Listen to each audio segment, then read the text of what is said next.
Hey, what's up, YouTube? It's Richie from Boston. Today's the 17th. It's December. It's 2018. And one of my subscribers sent me a couple of links last night that got me interested in showing what I'm going to show you right now. But first of all, before we start anything, let me ask you, have you guys had any I know a lot of people are going to say, oh, yes, absolutely. We've been having a lot of low-flying military attack helicopters, incredibly low flying in very tight formations, buzzing Boston. Now, in a real world, the military wouldn't be flying over highways and places like Route 1 in Saugus and such, because there's a lot of people there and they're flying in a very tight formation. So God forbid that one of these teenagers that are flying these choppers bumps into another one. Look at all the destruction. And I mean, these guys are buzzing the buildings. I'm going to show you. I got video of it. It was, what's today? Monday, Saturday night. And I was at the vape shop again with the Pakistani kid. And it sounded like these things were landing on the building. And he said this was the second time today that this happened. So I got video of it. And I heard a couple of other people talking about this too. You can just barely see them. There's three of them in a V formation, but you can only see lights on two of them, and they were in super loud. Super, super loud. One right here, one right there. I'll put the video up later so you can hear it with sound. I can't share sound when it's a live stream for whatever reason. I'm not exactly sure why. So there's that. Incredibly low. These guys were like 40 feet above the top of the building. Okay, see this? These are carvings that have been found all over the world. Carvings. Clearly giant people. Now, this is a bas relief carving. So what they did is they carved away the rock. You see what I mean? They didn't carve into the rock. They carved the rock away, leaving these drawings. And you can see it's a giant dude with horns on his head, with spears and a sword, it appears. And he's killing smaller people, and there's skulls down here, and there's dead people, and he's walking right over them, and he's clearly a giant. This stuff shows up every place throughout history, and some of these things are just phenomenal pieces of art, but they're also representations of what these artists were seeing. You don't sit down and spend this much time carving away all this rock around here to record this for posterity if you didn't see it. Do you see what I'm saying? Now, there's going to be plenty of scholars and everyone else. No, that's just art. It's just, well, whatever. I don't think so.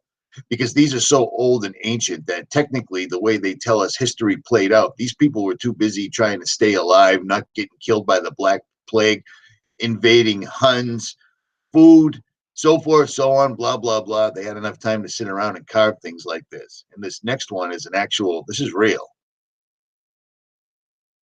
That's a big dude. He's leaning against the boxcar of a train. This is a real coffin and a real person they found. This isn't a tall dude like you see now, like a basketball player. This is a giant. This dude is giant. These things did occur. They left mounds. They left all sorts of evidence all over the world, and the Smithsonian just comes in, and it all ends up on a barge and dumped out to sea. This is also real. There's still people walking this earth right now that have things like horns on their heads. You just don't read about them in the newspaper because they don't want you to know our real history. Brian Forrester out in Cusco. These guys find these things, these elongated skulls, absolutely everywhere. Him and 𝗨𝗀𝗶𝗴 Marzulli, they've been going over, this is their entire life's work. You know what I'm saying? This stuff is everywhere. Absolutely everywhere. It's a real thing. There were giants in those days. Now, see this? This is a very famous carving. They've used this in movies. They've used this in this, that. And people like to use this to say that there was there's another planet coming. It's Nibiru. It crashed into another planet. It caused the asteroid belt, so forth, so on. Well, I don't really see it that way. I know the entire story, but I don't see it that way. I changed my mind, man. I changed my mind completely. But see this little thing? You see this? And do you see that? I videotaped this. I videotaped this a while ago, and a lot of people have videotaped this. Do you see the pattern in the center? You see that? Yeah. You see that? Well, it looks to me just like the carving. And the carving shows a giant person sitting there with this thing in the middle of them talking to a bunch of other small people. So this guy was a good enough artist to actually do this once again. Carved away the stone, leaving the imagery, but he couldn't figure out size. So there's a giant dude sitting here on top of a box with some sort of, I don't know, a double-headed Sagittarius looking horse thing dude in the middle, and a bunch of dwarves or elves with this item right in the center that looks just like this. That, this, same is what it is, right? At any rate. All right. We got anybody even watching this live stream? We do. All right. 𝗡𝗔𝗦𝗔 is making fun of the way I talk. Nice, nice. Philip James, what's up, kid? Deep inside the rabbit hole. What's up? Has the wrench. Jenny Bean 79 has the wrench. Just me. Planet Nibiru was predicted programming for an EMP attack by Israel. You could be completely and totally right. Nibiru is false. Nibiru is false. The second sun is just a really bright star called Sirius. Truth Happens says. And Truth happens to be one of the better investigators on YouTube by a lot. Sherry Sunshine, what is up? Remnant Warrior, what's up, man? Atiana Marie or Mary. Richie, I live in Green where they're building million. Yep, hell yeah, those. Yep. Well, it's crazy because the kid at the vape shop said this is the second time. When these things went over, it sounded like thunder. They were so low. They were in such a tight formation. It was crazy. So I got the video. It's not the greatest because I'm pointing a camera at a dark sky with military stealth choppers. So there's that. Dean Dauphin. Dude, I can't say that. 𝗏𝗏𝗰𝗵, is that right? Marlene, Paul, Kenny, Scott, Pastrick, Kenny Worthy, or Kenny Worthy is the Lamb of God. Indeed, Method Marine, what's up, brother? Pammy Ray, what up? Brandon Sick, Truth's got my back.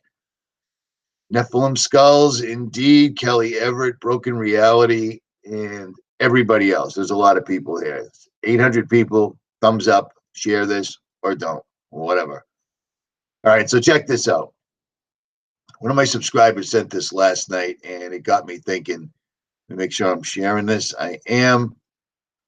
This is NASA's logo. We all know that. There it is, NASA's logo. NASA, the stalwart of truth-telling. They're always showing us amazing imageries that are artist conceptions, and they're always telling us these great stories. And they've got really good harness systems that people spin around on, and apparently they own stock in a hairspray company because every woman on the space station has her hair pointing straight up in the air at least 12 to 15 inches, which is exactly what you would do if you were in an elite military program like NASA. They want your hair as long and unruly as possible, and if you could, spill as much water all over the space station as you can because, hey, we got an app for that.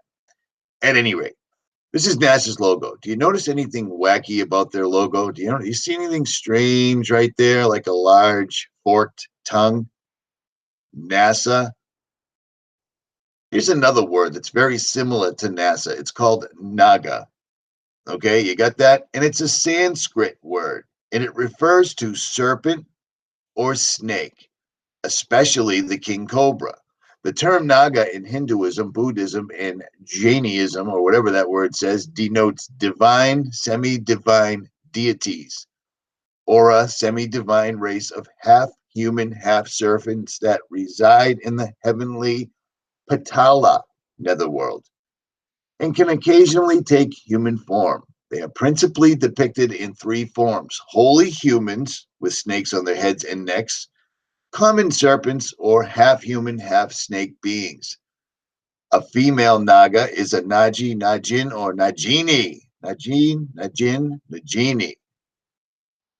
𝗦𝗔𝗦𝗔 is seen as the king of 𝗦as and 𝗦jinis. They are common and hold cultural significance in the mythology traditions of South Asia and Southeast Asia cultures. I just got this tongue. It's new. The warranty isn't up yet. So there you go. How's that? Okay, Naga, Nasa. Naga means snake. Nasa has a huge serpent tongue there. They call it a delta, but do you believe what they say or do you believe what you see? Do you see what I'm saying? Okay, here's a video I did back in May 14th, 2013, and nobody watched it because nobody cared back then. Now you guys care so much, it's ridiculous. Look at this. This is how obscure I was back in 2013. I didn't even have any thumbs down yet. I mean, really? Where's that? Where's my professional haters? At any rate, so I see when I first started waking up, this is how I dealt with it. If I saw things like the Georgia Guidestones or I saw things like the Serpent Mounds, I got in my car and I drove there. I sleep in my car, I pay for gas, I bring my own food, backpack, etc., etc., and I go check it out, which is exactly what I did. The Georgia Guidestones in Elberton, Georgia are completely, totally, and 100% real. These are them out in the middle of nowhere. And I'm standing there and I'm looking straight up and you can see that there is a drip hole for a sacrifice on top. Do they do sacrifices? I can't imagine that they don't, but I can't prove it at all. Do you see residue right there? Yes. Yes, you do. Do you see a drip hole right there? Yes. Yes, you do. This is an altar for human sacrifice or whatever sacrifice. Nobody that I know of has ever caught them doing it, but there's plenty of evidence. It's hard to tell. At any rate, it's irrelevant. What's relevant is that in the middle of nowhere, this is in the middle of nowhere, there's this enormous monument that somebody put up. Now, let me tell you something. Why don't you grab a bunch of big blocks of granite and go erect them wherever you feel like and see how long that lasts? It ain't happening. Those are coming down and you're probably going to get arrested. You're definitely going to get fined and you're going to pay for the cleanup of it. This was put here anonymously. It's completely and totally surrounded by holly bushes. Holly wood. The wood used by magicians, by witches, etc., etc., for real, this isn't a story, are made of holly. It has some sort of magical incantations or whatever. They surrounded this with holly. I'm sure truth happens or someone else can explain what that is. I don't go that deep. I'm just going over the surface here. At any rate, when you look at this particular structure, it's covered with their new, we'll call it 10 commandments. That's what they call it. Okay. This is the monument. You're looking at it right now that says get rid of 9 out of 10 people on this earth. And then they go into things like leave room. They talk about nature like they give one shit about it. These are the guys that are dumping nuclear waste, oil, everything else into the oceans. These are the guys that are genetically modifying everything. They're spraying the atmosphere. These are the guys that have set off untold nuclear explosions or nuclear-like explosions and screwed up the planet as much as humanly possible. And then they turn around and blame it on us. You know what I'm saying? I might have dumped motor oil in the grass one time when I was in my teens, but you know what? I realized it was stupid and wrong, and I don't do it anymore. These guys don't learn. They don't care. It's ridiculous. At any rate, this entire structure is covered with their little, their new world order. It explains how they want things. And the funny thing is they made sure they included incredibly ancient languages. So this is made of stone. And like I just showed you in that last video, things made of stone transcend the ages. They last. You can build a building out of sheetrock and metal and so forth and so on. Sheetrock dissolves, metal rusts away. Stone's pretty good to have around, man. I found stones in the middle of the desert that got plenty of writing on them, and I've shown them to you. This is what they're doing. This is for posterity. But they, like I said, they put it, not only is it an altar, it's got hieroglyphics. When's the last time you bumped into somebody that only spoke in hieroglyphics? You see what I'm saying? This is an enormous, someday this is going to be used to bring forth whatever it is they're going to try to bring forth. You see what I'm saying? This monument has all the most important writings. Now, why am I bringing up Sanskrit? Well, why are they bringing up Sanskrit? Well, it turns out that Sanskrit is called the divine language, or the language of the gods, or in monotheism, the language of God or the angels. It's the concept of mystical and proto-language, which predates and supersedes human speech. So before we were even able to talk, somebody was using this language. So what is NASA or Naga doing with Sanskrit? Well, they're teaching it to artificial intelligence. They're using Sanskrit to program artificial intelligence. So NASA, Naga, is using the divine language of the gods, or the language of God or angels, to teach artificial intelligence. Now, what have I told you this stuff is? AI isn't anything. It's not a bunch of circuits and things that we're manipulating to make come to life. AI, D-Wave, things of this nature are 24/7 full blast Wi-Fi to the other side. These guys are they're using Sanskrit to bring forth more divine entities or angels from the other side into our side. Do you see what I'm saying? NASA is just an enormous place that steals money and puts out kind of okay videos of people pretending to go up and down and back and forth, but they're not doing shit because it's all bullshit. On its face, NASA is military, high-end military. You don't just join NASA, jump in a rocket and take off. You know what I'm saying? You have to be a Freemason. You have to be someone that follows orders to the letter,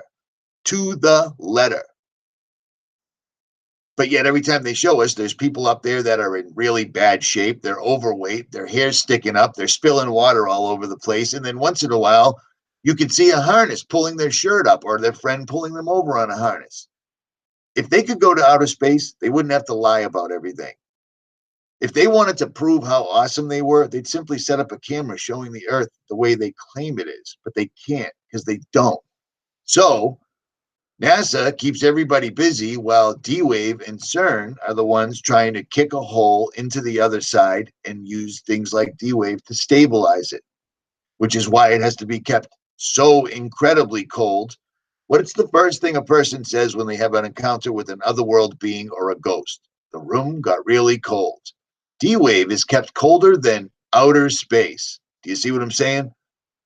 Sanskrit, the language of the gods, is something that these people that also their name is derived from the same language.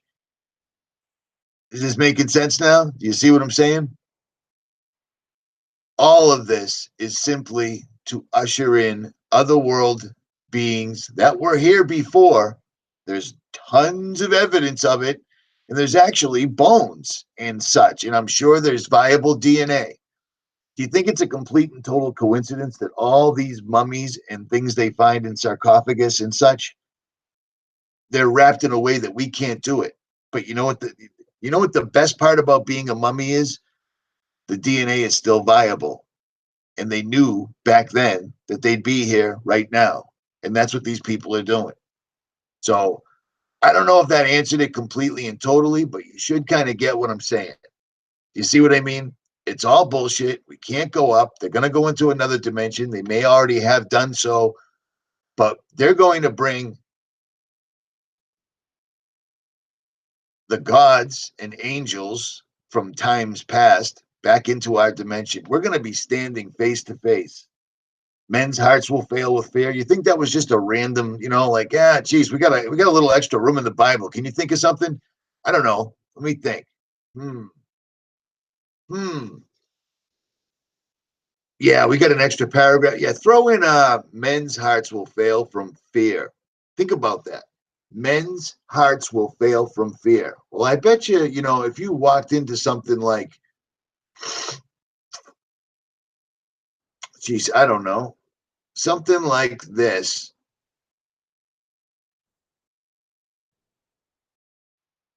Your heart would fail from fear. Imagine that with the rest of the person still attached. That's a hoax. It's on the internet. Well, think what you want. Do a little research and you'll find out that it's not only not a hoax, these aren't all that uncommon.